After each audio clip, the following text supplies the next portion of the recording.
Hello, this is Aaron Shoemaker, and I'm here today with Dr. Tom Schlueter. He's one of our heart failure cardiology specialists.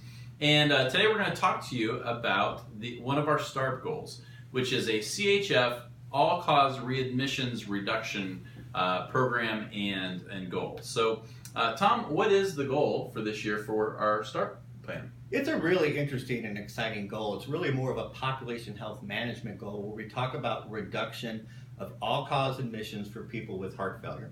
And what we're looking for is a very, to be honest, modest reduction, a 2.5% reduction, which for our system would translate to about 65 cases or so.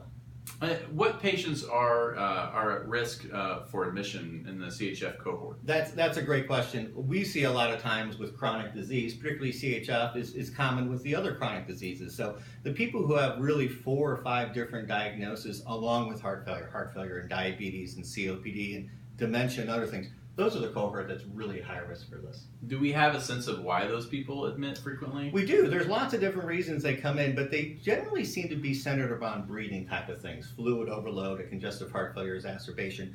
A lot of these people have COPD and pneumonia as well. So focusing on the breathing aspect of it from a heart and a lung standpoint seems to be one of the biggest things we deal with, in addition to the chronic other diseases, diabetes and so forth.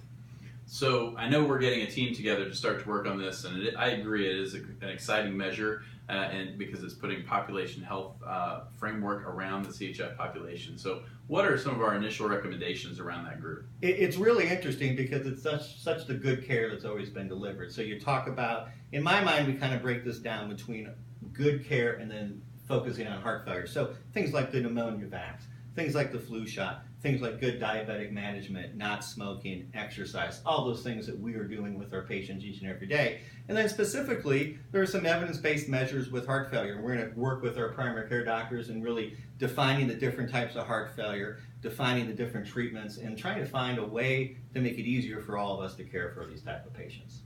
Great. I know we have discussed the potential of working with education for primary care. And maybe there's some opportunities for people to join us in that? I think so. What we'd really like to do is put together a focus group of people who have a passion and a knowledge for this. We can supply a lot of the content for heart failure, but it does no good for a cardiologist to come in your office and tell you how to treat heart failure. I can give you the information, but I want to make it so you can use it and use it in your day-to-day practice with the patient right in front of you. Great. Thanks, Tom. I think you're going to see a lot of work going on around this. We'll be getting high-risk patient lists to you. We'll be doing things like working on flu and pneumonia campaigns to try and help these patients. But at this point, we'd really love to have anybody who's interested in working with us on a focus group on what we as primary care want to be educated about congestive heart failure, just to let us know over the next week or so as we're going to be pulling that group together here over the next month. Thanks, Tom. And My pleasure. Thank you guys for everything you do.